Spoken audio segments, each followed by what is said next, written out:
রাসূল পাক সাল্লাল্লাহু আলাইহি ওয়াসাল্লাম ইরশাদ করেন, যে ব্যক্তিকে আল্লাহ পাক চারটা জিনিস দান করেন, ওই ব্যক্তিকে আল্লাহ পাক দুনিয়া আখিরাতে সকল কল্যাণ দান করেন। যে ব্যক্তিকে চারটা জিনিস দান করেছেন, এটা রাসূল পাক সাল্লাল্লাহু আলাইহি ওয়াসাল্লামের হাদিস। রাসূল বলেছেন, যে ব্যক্তিকে আল্লাহ পাক চারটা জিনিস দান করেছেন, ওই ব্যক্তিকে উভয় জাহানের দুনিয়া আখিরাতের যাবতীয় কল্যাণ দান করেছেন। চারটা জিনিস কি? কলবান শাকিরা, কৃতজ্ঞ অন্তর, শুকরগুজার অন্তর, যার অন্তর সবসময় আল্লাহ পাকের হুজুরে, আল্লাহ পাকের দরবারে কৃতজ্ঞ থাকে, আল্লাহ পাকের উপর সন্তুষ্ট থাকে,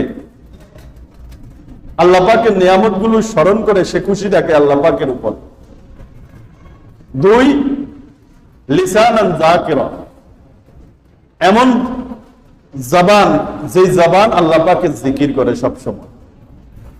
এইরকম জবান যে পেয়েছে, এরকম জিহ্বা যে পেয়েছে। ওয়া বাদানান আলাল বালা'i সাবিরা, তিন নাম্বার হলো এমন শরীর, যে শরীর বিভিন্ন ধরনের মুসিবতের সময়, পেরেশানির সময় ধৈর্য ধারণ করে। বালা মুসিবতের সময় যে শরীর ধৈর্য ধারণ করে,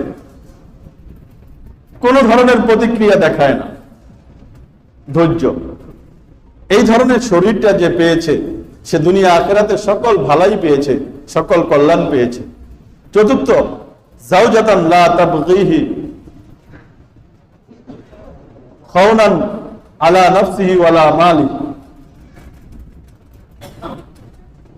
আও কামা ক্বালা নবী আলাইহিস সালাতু ওয়াস সালাম। চতুর্থ নম্বর হলো ওই বিবি, যে ব্যক্তি এমন বিবি পেয়েছে, এমন ওয়াইফ, এমন সহধর্মিণী পেয়েছে, যে তার নিজের ব্যাপারেও খেয়ানত করে না এবং তার স্বামীর সম্পদের ব্যাপারেও খেয়ানত করে না। অর্থাৎ যে বিবি তার সতীত্বকে রক্ষা করে এবং স্বামীর সম্পদের হেফাজত করে।